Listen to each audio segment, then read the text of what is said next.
Hello and welcome to the Socratic Forum for Thought. My name is Justin Burke, and I'd like to thank you for joining us for an event titled Socialism and Man. Today's meeting will consist of a discussion between myself and forum co-founder Jersey Flight, to my left, on the subject of Socialism and Man in Cuba by Che Guevara.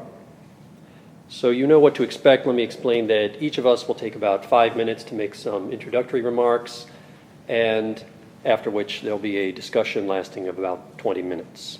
Following that, the floor will be open to questions and comments from the audience before we break into small groups so the conversation can continue. Che Guevara. You've heard the name, you've seen the dorm room posters, maybe you bought the t-shirt, perhaps you even had the vodka. Yes, there was a vodka. Smirnoff got sued for that one, though. What do we really know about Che Guevara, though? When I was a student, I had heard the name, I'd seen the face, not the vodka, however, but it was a while before I put the two together. I was a student in the UK for many years as an undergrad and a graduate, and there they don't say Che Guevara, they say Che Guevara, which led me to believe for a long time that Che Guevara was actually an Arab gentleman named Sheikh Uvara. Sad but true. And it wasn't until I came across the subject of today's forum that I figured it out. I was at the library and I happened to pick up a book off the shelf called Socialism and Man, and this is the book cover that I saw. This is the first time that I saw Che Guevara's name and picture in the same place. On it I saw the handsome smiling face. I read the name, Che Guevara, whatever it was, and I realized this was the person. And I went down to the ground floor to look him up in the reference section of the library, and the first thing I read about Che Guevara was that he was born in 1928 and that he died in question mark. And I wondered, how could a guy whose face was all over the place have died at an undetermined time? I had only read one line about Che Guevara, and already he had caught my attention. So the rest of my introductory remarks are going to consist of a few things that you may or may not know about Che Guevara, beginning with his name, which was not Che Guevara, or Sheikh Uvara. Does anyone know what Che's real name was?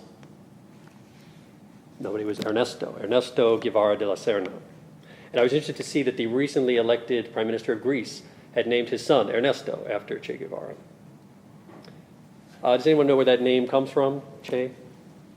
It was actually a figure of speech, an interjection that Che would use when he was speaking with you. I've seen it translated as buddy, pal, hey you. It was something that he said and something other people said where he was from, which brings me to the second thing you may not know about Che Guevara, which is where he came from. Che is famous as a Cuban Revolutionary War hero in the 1950s, so a lot of people naturally assume that he was actually from Cuba, but he was not.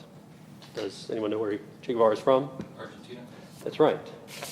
Che was from Argentina. He was born in Rosario on a mate plantation in 1928, as I mentioned earlier, and he attended the University of Buenos Aires, which brings me to another point, which is that we typically think of Che wearing a green army fatigues, a black beret, but he didn't come from a military background. What was Che Guevara's occupation? Does anyone know? Doctor. That's right. He was a medical doctor. He graduated from the University of Buenos Aires with a medical degree. And that's how he got involved with the Cuban Revolution. He met Fidel Castro in Mexico in 1955 and joined the revolutionary movement as a combat medic. He ended up becoming his own patient after he was wounded on the first day of fighting. He eventually rose to a high rank, second only to Fidel Castro, and became commander of his own column of soldiers, with whom he won the decisive battle of the revolution at Santa Clara, and the next day the war was over. In addition to being a doctor, a soldier, and military officer and strategist, Che also functioned in the capacities of an agrarian reformer, president of the National Bank of Cuba, minister of industries, a well-traveled foreign diplomat, and somehow he also found time to write numerous speeches, essays, and books. His major work was the Reminiscences of the Cuban Revolutionary War, but his most famous is probably this one, Guerrilla Warfare, which is a practical step-by-step guide to fighting and, more importantly, winning a guerrilla war. It includes handy tips such as how to mix a proper Molotov cocktail and a detailed discussion of everything you need to carry in your backpack. A pipe, tobacco, a good book, yes. Extra underwear, no. A mark of inexperience, he says. Throughout his life, Che also kept many journals, including the so-called motorcycle diaries, which cover his travels around South America as a 23-year-old medical student, and which was made into a film not too long ago. The last thing I'm going to mention that you may not know about Che is what actually ended up happening to him, why his death was listed as a question mark in the encyclopedia. As noted, Che was not Cuban, and he did not remain in Cuba. He occupied various government positions there between 1959 and 1965, the year he wrote Socialism and Man, by the way. But this was also the year he decided to leave Cuba to participate in other revolutionary movements in Africa and South America. And we now know that it was in Bolivia 2 years later, on October 8th, 1967, that he was wounded in battle and captured. He was executed the next day on October 9th, which removes the question mark. And he was buried in an unmarked grave. He was 39 years old. Exactly 30 years later, his remains were discovered in Valle Grande, Bolivia, and brought back to his adopted home of Cuba. And they were interred in a mausoleum in Santa Clara, the site of his greatest military victory. At the internment ceremony in 1997, Fidel Castro asked, why did they think that by killing him, he would cease to exist as a fighter? Today, he is in every place wherever there is a just cause to defend.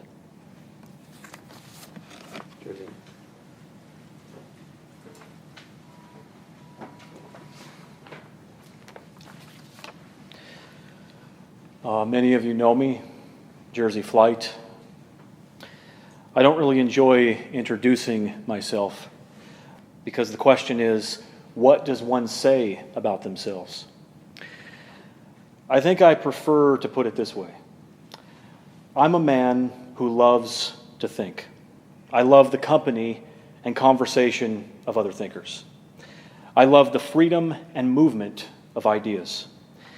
It is my desire and mission in life to see how far and how practically I can think before I die. Who was Ernesto Che Guevara? Allow him to introduce himself. I wanted to succeed, he says, as everybody wants to succeed. I dreamed of being a famous researcher. I dreamed of working tirelessly to achieve something that could really be put at the disposal of humanity and be a personal triumph at the same time.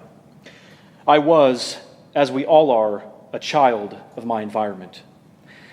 Through special circumstances, and perhaps also because of my character, after receiving my degree, I began to travel through Latin America and got to know it intimately. I have visited, to one degree or another, all the countries of Latin America.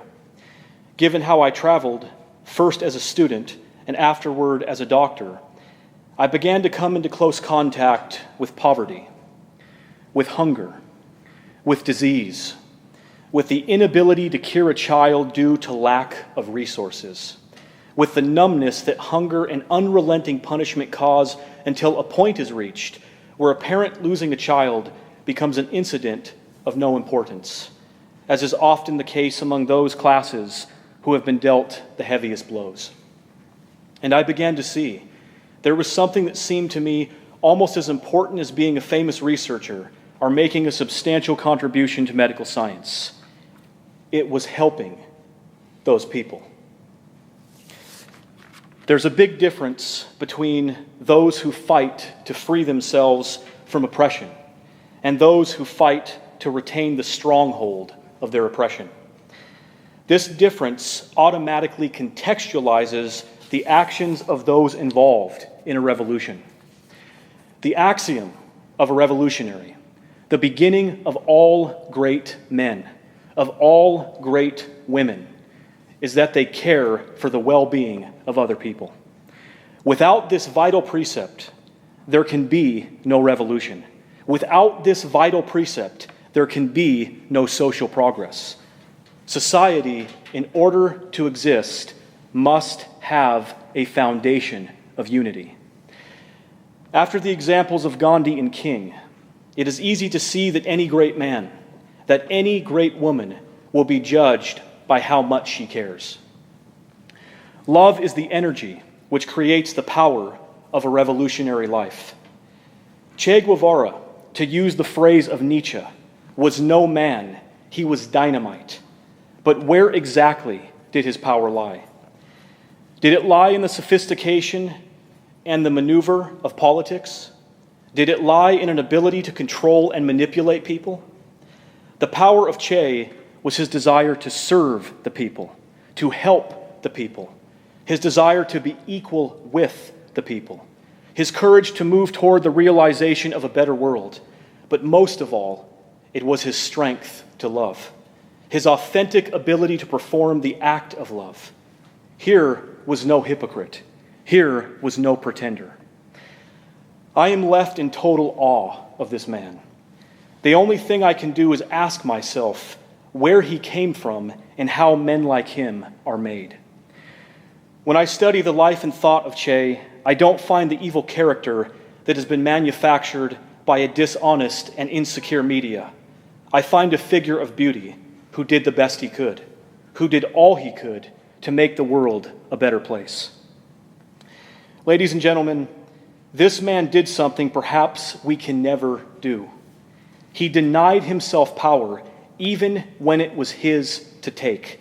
And because of this, it is hard for us to understand the ethos of a man like Che. The vast majority of men are motivated by power. They act for the sake of obtaining power in order to reign over other men. But Che was the opposite of this kind of man. He was a man that sought to destroy the infrastructures of power in order to bring about freedom and equality. When he had the choice to rule, instead, he thought it right to serve. Some men reach for power their entire lives. For these men, the climax of existence is how comprehensively they can control other people. All that they do to increase their power. But there are other men, the rarest of all human beings, those who bloom on the cliff. They put forth their flower, not to control, not to seduce the traveler who is passing by, but to selflessly increase and heighten the quality and awareness of his existence. There are those who give of their own existence purely for the sake of enhancing the existence of others. These men and women thrive only when other people thrive. Such persons are rich in themselves, deep in the vault of the integrity of their being, so much so that they seek to build up the weak spots in humanity. This is precisely the greatness of a man like Che. He could have taken power. He could have lorded over other people. He could have asserted himself. He could have exploited ignorance unto his own advantage, but instead, he sought to educate, to build up the vital center even at the total cost of himself, because he knew that the only world worth living in is a world of solidarity. Or as he put it in a touching letter to his children, each of us, taken in isolation, is worth nothing. Ernesto Che Guevara was only 39 when he died. And in that short time, he had completed his degree in medicine and won liberation for the Cuban people. How old are you? When will you die? What have you done in your time? Thank you.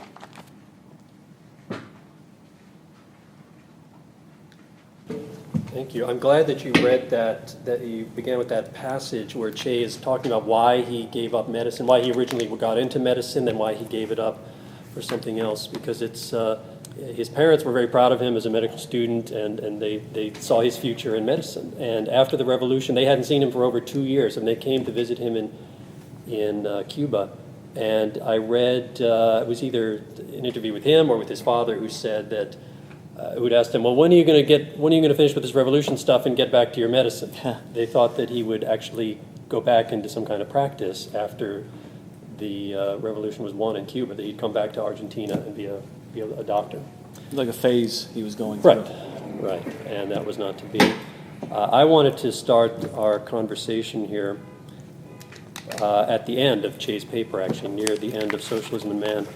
And there's a surprise that he has for us, I think. It really comes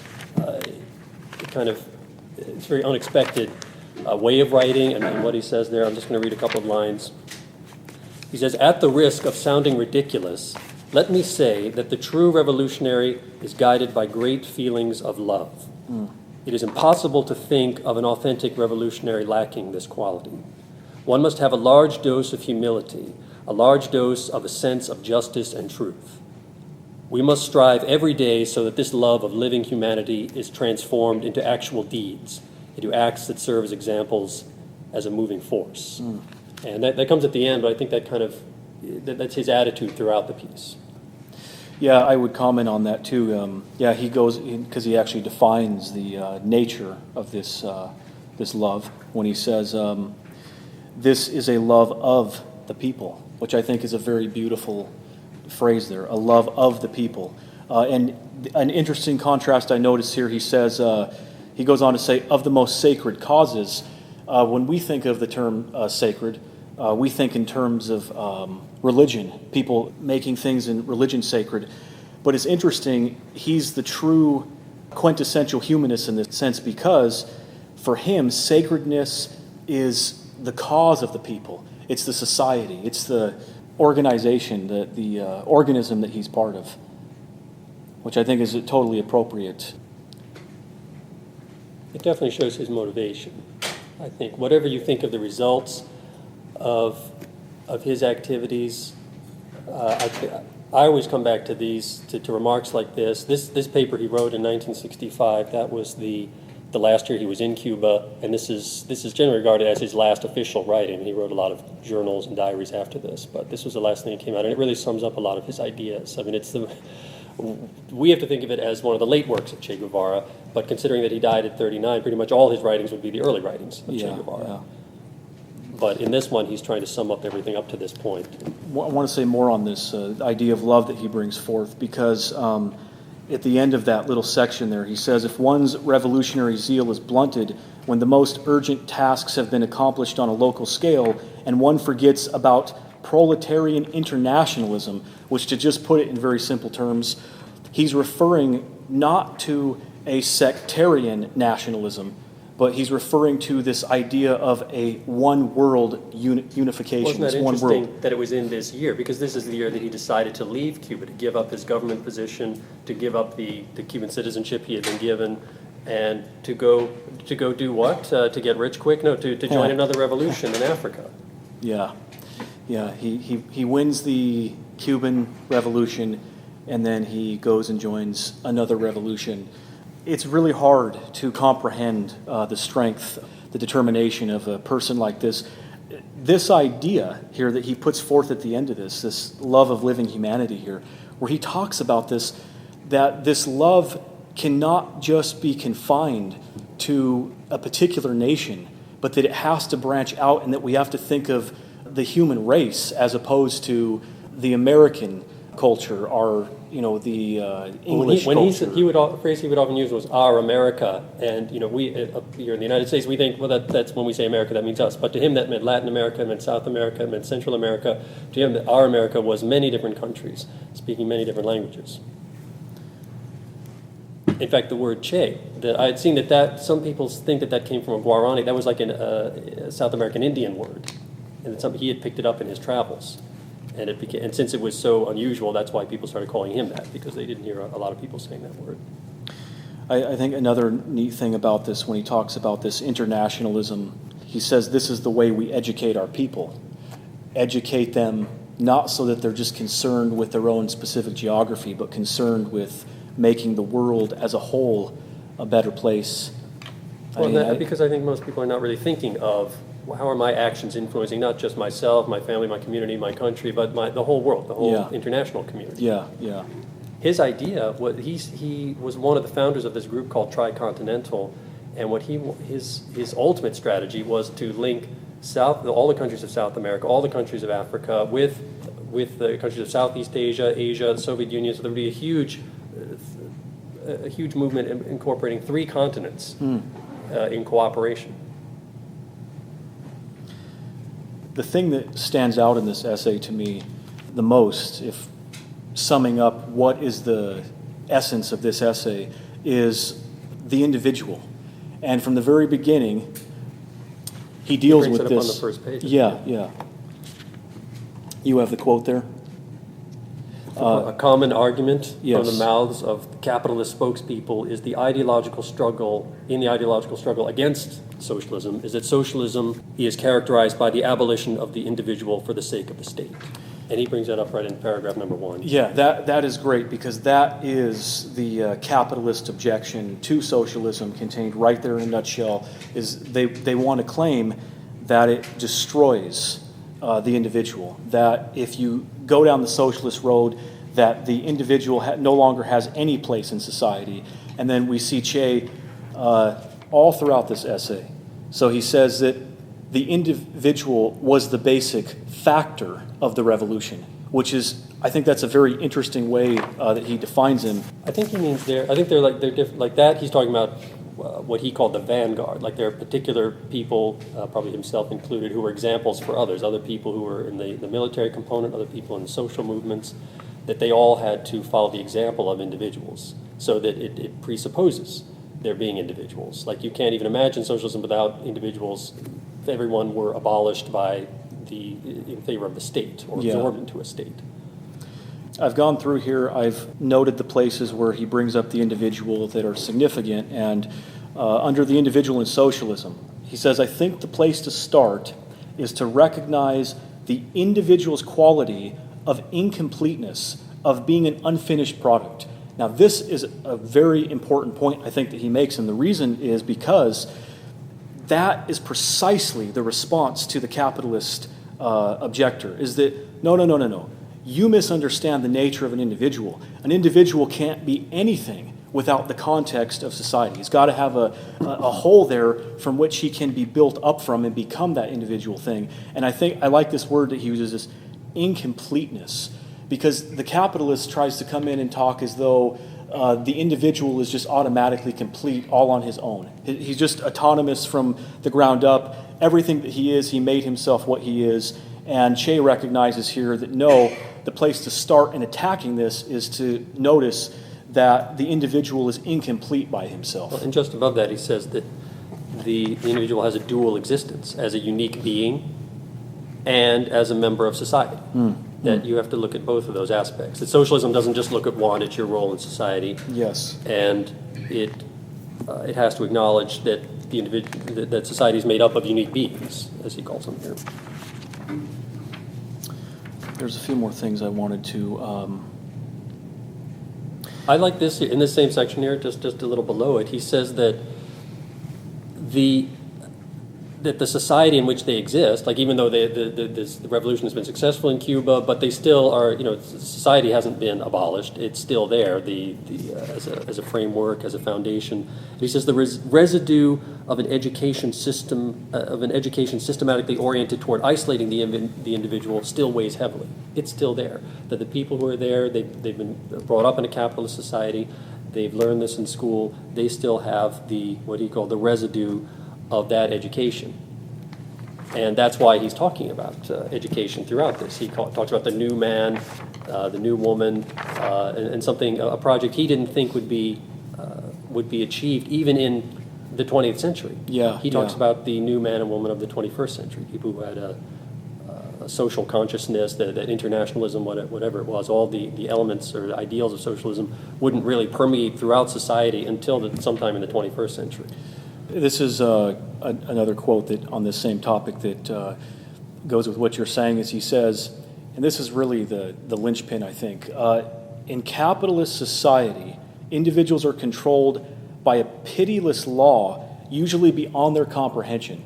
And the point that I want to draw out from this is the capitalist thinks that he is free, he thinks that he is an individual, he thinks all these things, but he does not know that he's actually the product of this law. And more importantly, the capitalist exists in a capitalist matrix in which they do not comprehend this idea that they are actually subverted by the motions of capitalism so that they can't even be a real individual. As if capitalism somehow were post-ideological, that the end point of economic and social history had been reached, that it's true for all time, it will never change, that somehow it's above and beyond an ideological position. Because when you grow up in it, when there isn't even anything proposed as an alternative, it's like the air that you breathe, and it's hard to see outside. That's why I think Che says he puts such a long-term view on it, that it's going to take, he wrote this in the 1960s. He said it wouldn't be until the 21st century that people were able to appreciate this point of view. Yeah, fully. yeah. It would take that long to deprogram society or reprogram it. His statement is that the individual under socialism is more complete. He's more complete because the capitalist thinks that he has equality, but there's not equality in capitalism, because capitalism is a system that is propagated and pushed by monopolies that can't be prevented because of the structure of capitalism. And because of that, there is not an equality.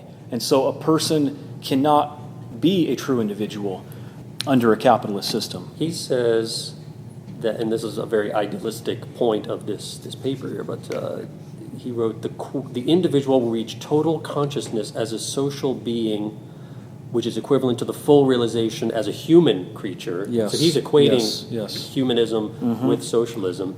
He says this will occur once the chains of alienation are broken. Yeah. And that's another theme that runs throughout this paper. Definitely. When I look at this paper, because I used to be a capitalist, so I think of it in terms of how the capitalists might be thinking about this paper. So that's where I'm kind of coming from, just so you know. And when I hear that, I immediately think of the capitalist mindset, which is to just say, well, alienation doesn't even exist. It's not even a real thing.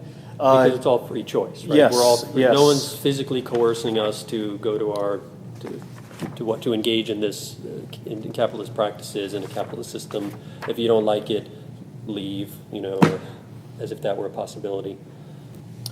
So when he brings that point up, immediately that's what the capitalist is thinking, that there is no such thing as alienation. Well, that's because this idea of alienation, the capitalist thinks of it in a very limited sense. They think of a problem in a system as being just physical coercion of some sort. But there is such a thing as economic coercion. There is such a thing as other forms of coercion. There is such a thing as exploitation. He says that the results of a capitalist movements, basically, that's not, but this is his quote, is they live only so long as the individual who inspires them, or until the harshness of capitalist society puts an end to the people's illusions. And I think this happens precisely because these movements, these capitalist movements, are for the sake of the individual. They do not have an effect of equality involved in them. It's simply for an individual at the top of a pyramid to keep on gaining his more and more accumulation of the product of wealth. I don't know if you want to move on from alienation yet, but I like how one of the means of getting out of this, of becoming disalienated, you could say, is through art and culture. Yeah, let me just say a few more things about alienation, because I want to drive this point home, and then we can drive the point home of alienation in that realm too. He says more here about the laws of capital, which are blind and are invisible to ordinary people, act upon the individual without he or she being aware of it. That is exceedingly important.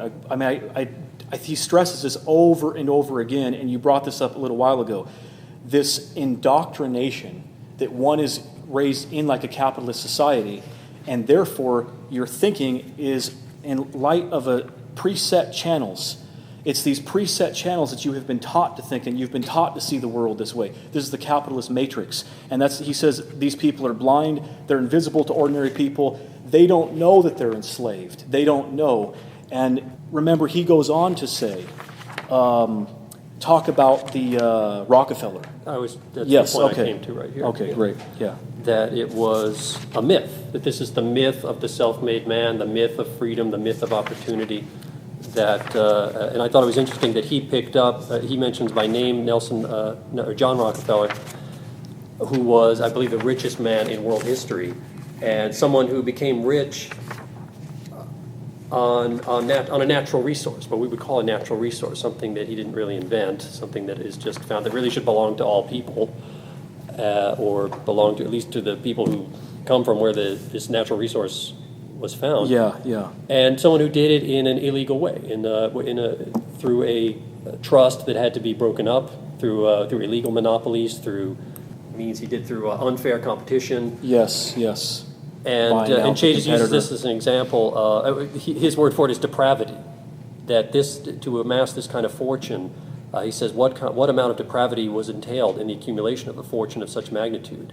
This is always left out of the picture. Yes, exactly. Yeah, I think that's just an excellent point that he makes there, a polemical point. And the point is, in simple terms, is that in order for someone to amass a large quantity of money, many people have to suffer. The term depravity. Yeah. One can win only at the cost of the failure of others. There we go. A contest among wolves. The very essence of capitalism itself is completely set against the very essence of society. The essence of society is cooperation. That's what the essence of society is, cooperation. The essence of capitalism is a contest among wolves. It's dog eat dog. You can't have a society if you have that at the foundation as the base. So you have to have something that transcends this, that takes people beyond this primitive attacking of each other, winning only at the cost of the failures of others. And he also says when that occurs, like when people start believing that PR or whatever, that story that capitalism tells about itself, his line is the workers in imperialist countries lose the spirit of working class internationalism. That they don't feel connected to each other. They're alienated from their work. They're alienated from other workers. They're alienated from other countries. That there's no impetus to even think of a workers' movement locally or internationally. Yeah, and as he argues in this, because capitalism turns individuals into commodities. And I was thinking about this, and I thought, commodities. I thought, well, it turns individuals into commodities. They don't own themselves. They're now the property of someone else. Someone else actually owns them. Someone else dictates to them. Someone else has them labor for their benefit. And all of the social benefit, all of any type of higher solidarity is completely removed from the process. What did you think about, he's talking about the commodity as the economic cell of capitalist society, and he says it has effects on organization, production, and consequently in consciousness. That it's not just a social or an economic reality. It has a direct effect on consciousness, the way you think about yourself and about other people, about your time. He says that you every day for 8 hours a day you're dying at your job because you're not living fully. That's the problem. One of the problems with alienation. What effect it has on our consciousness. Yeah, I think that's quite a profound point that he makes.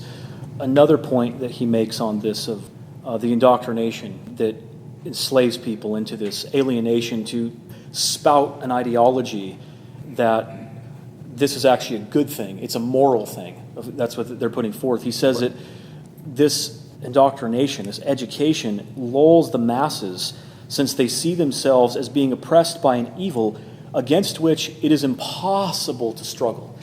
This is what is really important to me in the context of revolution, is that revolutionaries that are thwarted by a capitalist ideology means that they think that there's no point in trying to fight against this machine. And that is instilled by the very capitalists who control the situation in the first place. They're pushing this idea. And it's part of the mythology. It's the story capitalism tells about itself. And it tells it to capitalists, and it tells it to other people who might be against capitalism. Like, don't even waste your time it's like trying to live without breathing or something, to live without the capitalist air that we breathe. It's sowing despair so they can then reap the benefits of that fatalism for their own gain. I think we've only got about 5 more minutes before we open it up. But and if we want to talk about the art thing, I thought yes, it was I want interesting. to. I do. Yes, it's very important. I was impressed to see that Che is very critical of what had become the communist or socialist tradition in visual art. Do you want to hold? We have some representations here. This is, this is what you would see, socialist realist painting from, I've got China here, Jersey has, I think, the Soviet Union. This was my favorite, actually. I thought this is from North Korea. Here's dear leader Kim Il-sung and his son Kim Jong-il, surrounded by the children here in different costumes and dressed up as sailors and soldiers. Propaganda. And Che makes a point that this is not only it's not only bad art, it's bad education. It doesn't, if the art itself isn't revolutionary, if it's not interesting as art. I mean, if this painting wouldn't have been made if it didn't show the dear leader and his son and all these children here. It's merely a propaganda piece. It's called socialist realism, but to me, I think that word is incorrect. It's not really realistic or naturalistic. It's social idealism. Yeah. It's an idealistic form of art, which makes it even less interesting. That there's not really anything worth looking at visually in the image. Yeah, I think I can reiterate what you're saying, and same thing, just in maybe different terms to even try to drive it home even more, is that Che in this essay says that the way to go about socialism is not to copy capitalism. That's a mistake. And likewise, in the realm of art, it's a mistake if the artists try to simply rebel against the bourgeois forms of art and then adopt this socialist realism. That's a problem. That's another. Yeah, that's an additional point where this kind of style, this so-called naturalism, does come from the 19th century academic style. This would be a painting similar to this style would be shown in the annual salons where the artists were trying to sell their works. I mean, literally, they were commoditized. And they would have an annual exhibition, and you would try to get your painting bought by some member of the aristocracy, the royal family, by a museum or gallery or something like that. And it was almost always done like this. You couldn't tell who had painted it just by looking at it because there was almost no individuality in style. Yeah. This reminds me of what he says in that section on aesthetics, and that is that the artist in the capitalist structure is actually not free to be a true artist in the capitalist structure, precisely because they have a hierarchy within what is acceptable, what will be promoted, what will be celebrated, and if you don't conform to that ideology, the capitalist ideology, in other words, you can't use art as protest. You can't, and you think he says that in there, you can't have revolution, this type of stuff, because it cuts against the grain, the consensus of. Well, that would be the critique of it in capitalist terms, but also like this, if we look at the socialist, this is the People's Republic of China, and if your artwork didn't look like this, they all looked like this. Yeah. They weren't painted by one person. There were hundreds of artists, and they were all painting in the same style, which was indistinguishable one from the other. So he once again is emancipating and protecting and contextualizing this idea of the individual, even in the aesthetic realm, which is pretty advanced, Yeah. especially for a socialist, someone who's meant to be cooperating with Russia and China, and saying the art that is sanctioned by the state. It was 1934, and this style really dates to 1934 in the Soviet Union when it was adopted as a state style, and it was exported to China and any other country that was trying to adopt socialism or communism. There's two really important things I want to touch on before we, Sure. I think if you have something, because it's super important on this art idea, because I think if this comes home to people, it makes a really strong point. He says, for a long time, individuals have been trying to free themselves from alienation through culture and art.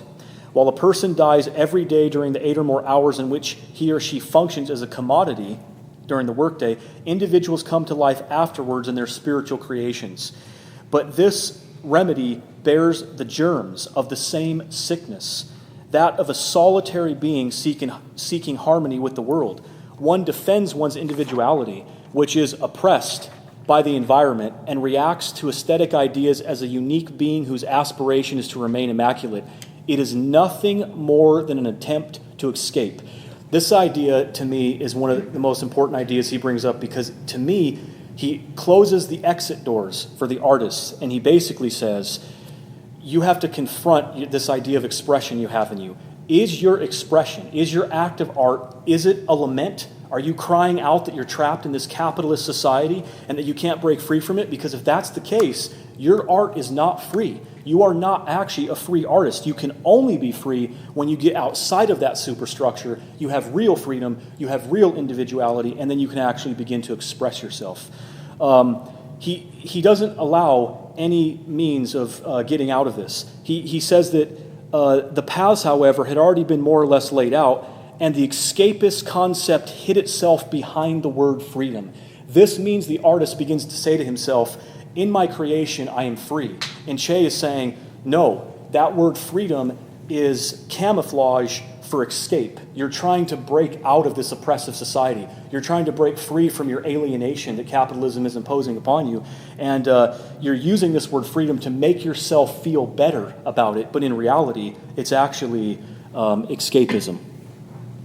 He calls it, at the end of that section there, the invisible cage, right? That you say, like your image of freedom, your image of whatever it is, your artistic ideas and experimentation, it's all a sham. It's an invisible cage if that's the only outlet you have for this. If it isn't real in the world, if it's only real in your art, if it becomes an image of the freedom that doesn't really exist, then that is just as bad as these pictures, right? Socialist realism.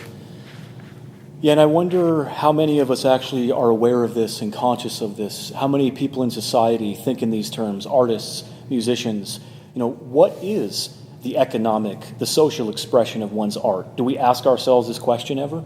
Because I think it might lead to some very interesting conclusions. I think a lot of people think it functions the way Che is saying, that I don't like my job, I don't like my life, but I have this release in my artwork or whatever. And to Che, that's the worst use of art. That's the worst thing you could put it to. Yeah, because it doesn't actually escape the oppression of the infrastructure. No, it just makes the alienation and the exploitation tolerable while you have a fantasy life that exists in an ideal image. Yeah, he even says that, to sum up, the fault of many of our artists and intellectuals lies in their original sin. They are not true revolutionaries. They're not broken out of that oppression, that infrastructure that is... Either they're living vicariously through the image of freedom, or they're trying to create some kind of original commodity. The art world is just as much of a rat race as anywhere else, perhaps even more so, because there's so many people trying to get into it, and so many spaces for people who have a recognizable and marketable style. Yeah.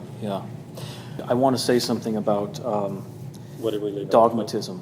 I want to say something about That's right, but that's the last section. Yeah. We might as well end with that. Before because the capitalists would be prone to talk of the dogmatism of socialism, or this religion of socialism or something, which is a joke. But Che actually has this section where the danger of dogmatism, where he points this idea out of becoming too rigid, of not keeping an open mind. And he also defines, I think, what a revolution is very clearly in that section as well. He ends with this list of saying that we are, as socialists, we are freer than the capitalists who say that they embrace freedom. Yeah. That we are more fulfilled. That complete freedom and liberation is what their freedom, not only from capitalism, but also from imperialism, from alienation, from exploitation, from all of that. That's possible, he thinks, with socialism. It is not. Yeah. That's the mythology, the ideology, the myth of capitalism. I'll just quote from him on what he says. A revolution is, that's my part in it, his quote is, a solid structure of individual beings moving toward a common goal, men and women who have attained consciousness of what must be done, people who fight to escape from the realm of necessity and to enter that of freedom. Who would not want to be a revolutionary if this is the definition of what it means to be a revolutionary? I think so. I think we should open it up. Yeah. Who's got a question? Fireman. In the beginning, you were saying something about the vital precept. I just avoid your vital precept, but you said the vital precept twice. But I didn't. Concern for other people. Okay. Yeah, concern. I'm just curious. You guys seem to know a lot about this. What your opinion is of this man? Of what? What your opinion is of what you wrote?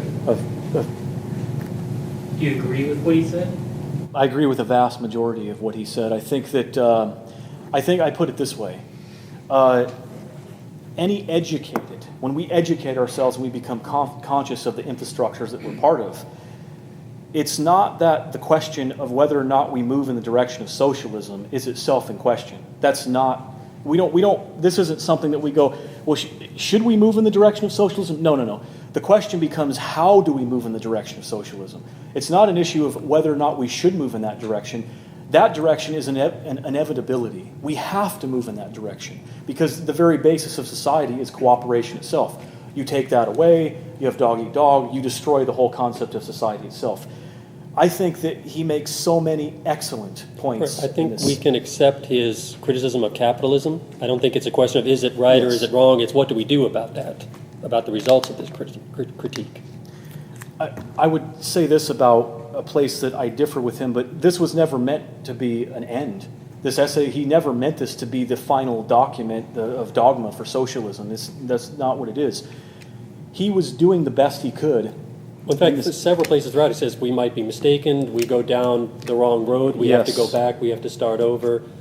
It's very candid in places. Because I noted it was several places where he mentioned. Oh, he says we've made mistakes, we make mistakes. And the one point that he actually helped me to get the strongest grasp of social theory that I have obtained in the entire context of my life, it comes from this essay. And it comes from what he says in here about the relation of the state to the people, that there must be this intimate connection, that the leaders must represent the will of the people. He says in the very beginning that what emerged in the revolution was this phenomena of the mass, these people. So what I learned from him is I learned that if you're going to move forward into any type of social structure, you can't just have this idea very loosely between officials and the citizens.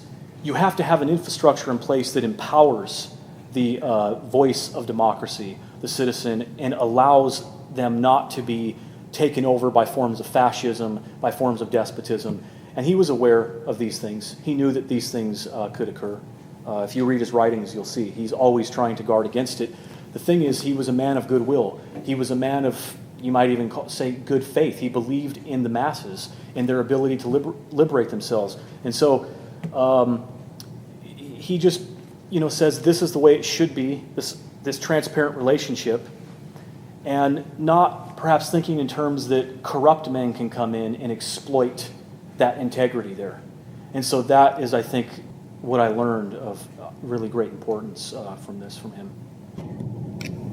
Well, my question then would be, so we're moving in a direction towards something, socialism. I only get through about 2/3 of it, and maybe specify more about what that was. I mean, I feel like I think I have some idea what it was, but I didn't really hear him say it.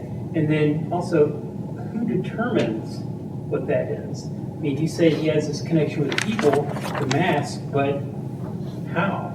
I think it's, thinks he has it? well, I think it's at a very basic level in Cuba. I mean, Che Guevara had never been to Cuba before the Cuban Revolution, and he spent 2 years there in the mountains and in the towns before the revolution ended.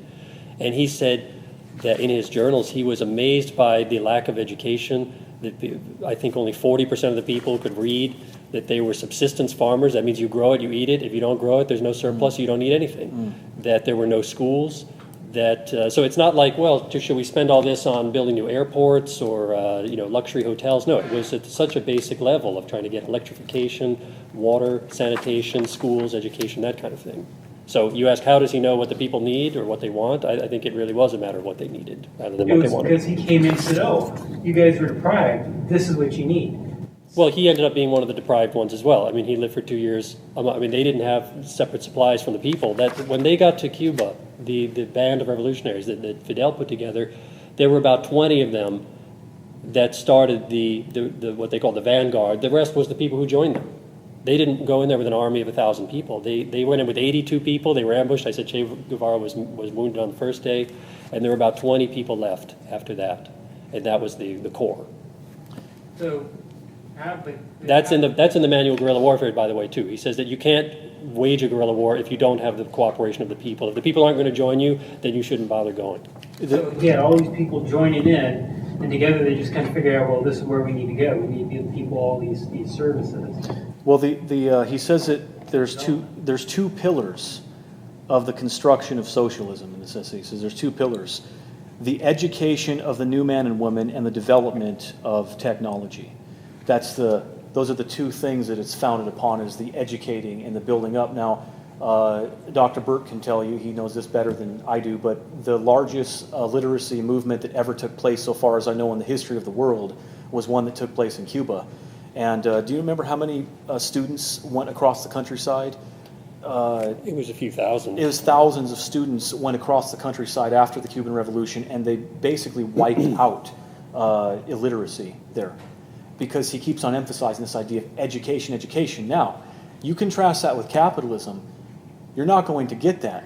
Capitalism wants to indoctrinate individuals to the point where they're signing their own death warrant, basically, to where they have this, they're feeling sorry for their captors, they're praising their captors. This is not the case in Cuba. You have them trying to emancipate the people, make them aware of social conditions and all this stuff that's going on. That's quite an extraordinary... If you wanted to continue exploiting them, I don't think you'd be educating them. Yeah, there you go. I mean, that would be a mark, that would go again. It's more likely to backfire than aid you in exploitation.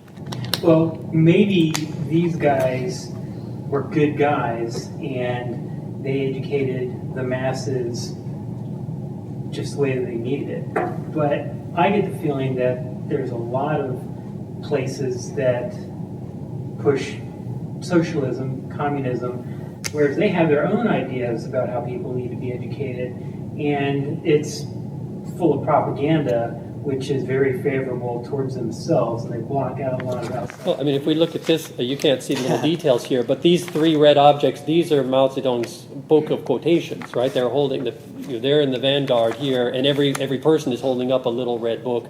So maybe you're thinking something like that, where it really is indoctrinated. Here's a book.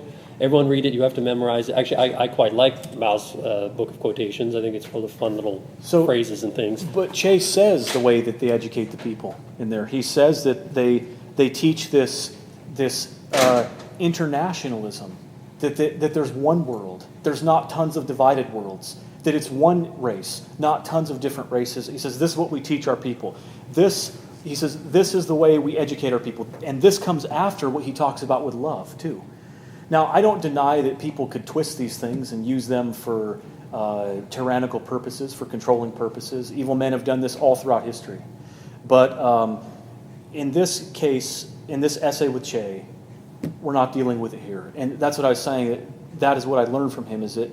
But he never had power, so how do we know? See, the feeling that I got when I was reading this was, here's this guy who thinks that he knows what's best, and he wants to go in and tell people where we need to go, what we need to do. But maybe he's a really good guy and he does all the right things. I think there are a few people out there who have taken control who have done that. But I think generally it's a slippery slope. And so somebody gets power and they start thinking, well, I'm in control, I know what's supposed to be, how things are supposed to be done, and they start gradually, they decide they don't like contrary ideas, people who don't agree with them, and then, at some point they just start killing those people off.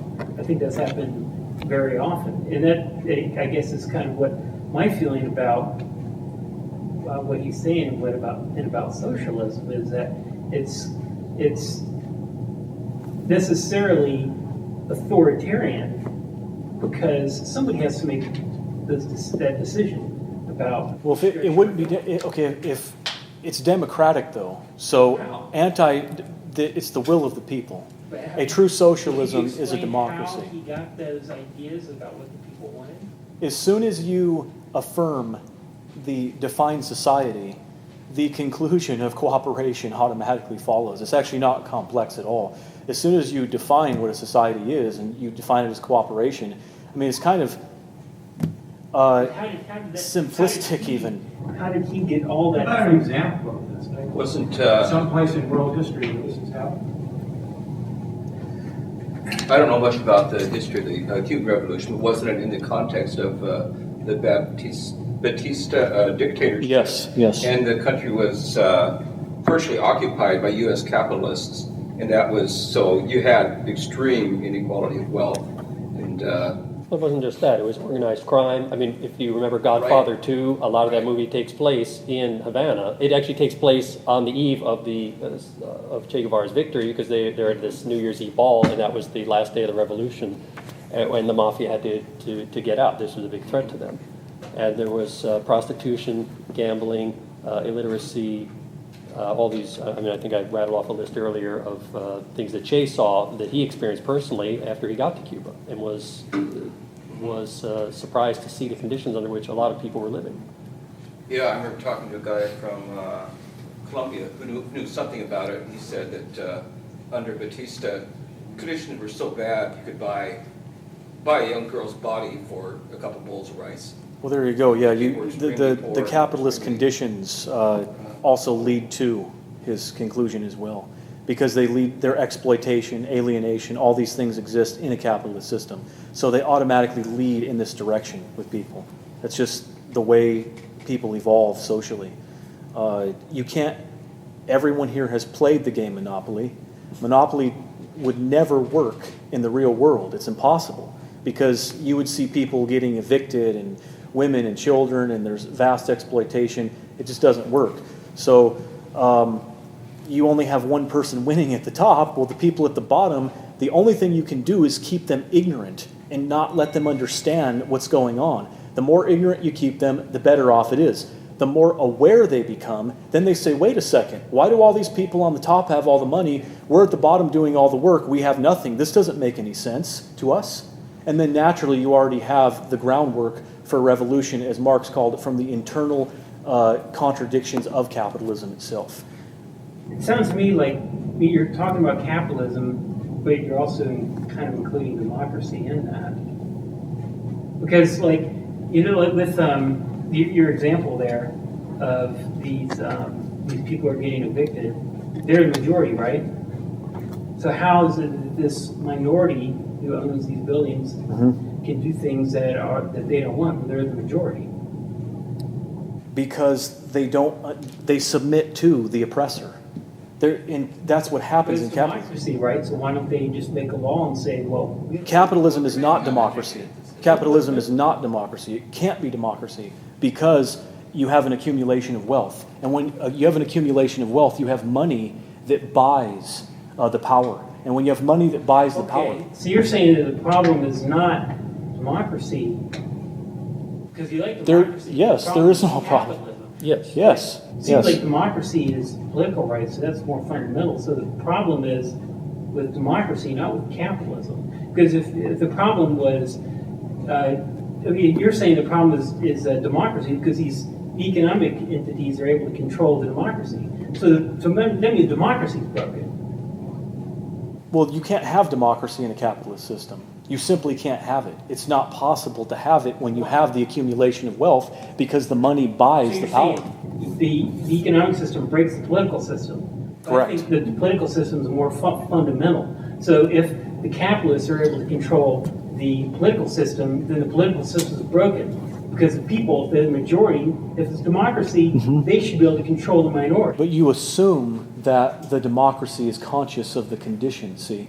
That's the assumption behind what you're saying. You assume that they have this consciousness so that they're actually able to make an informed decision. There is no equality in a capitalistic system. It's dog eat dog. And when you have a system like that, you're not going to have the same active education distributed equally. You're going to have, and people exploit it. The very basis of capitalism is exploitation. That means exploitation on every single level that you can get it on. Education, everything. We should go to a different question. We got some people, well, in the back there. I see you've been waiting. Okay. Where to start? I was curious as to what this was going to sound like when I got here. Amazing. I think that we're standing here in the most successful nation in the world, capitalistic system. That is a democracy. It's debatable. Well, by any measurement, We'll let him ask his question. Yes. Excuse me. people in this country choose our government. Okay, now you can say that we don't, but you really have to stretch it to say that's the case. Okay? Now, I've worked for other people in my life, especially when I was younger, just got out of school. But I also have started a few companies, and never got fabulously wealthy or anything like that. But in both cases, I never felt that I was being oppressed by anybody. I was free to do either one at any time and pursue my education. You guys sound like the reality is staring you in the eye, but you're denying it. You're saying that we're not free because we're the most capitalistic country in the world, possibly. Okay, and yet we're oppressed. We're oppressed. Amazing. You showed 3 pictures of inauthentic art that somehow doesn't fit the socialist ideal. They're all produced in socialist countries that have extremely socialist governments. Do you have an example of any art that would be like produced by a free socialist? Those can't be. Those, it's impossible for those to be socialist governments. It's impossible. Absolutely impossible. Those are not democracies. Those are dictatorships. If you have a dictatorship, you cannot have a socialist system. It can't be. And these are dictatorships. This is an example of what happens when people exploit socialism.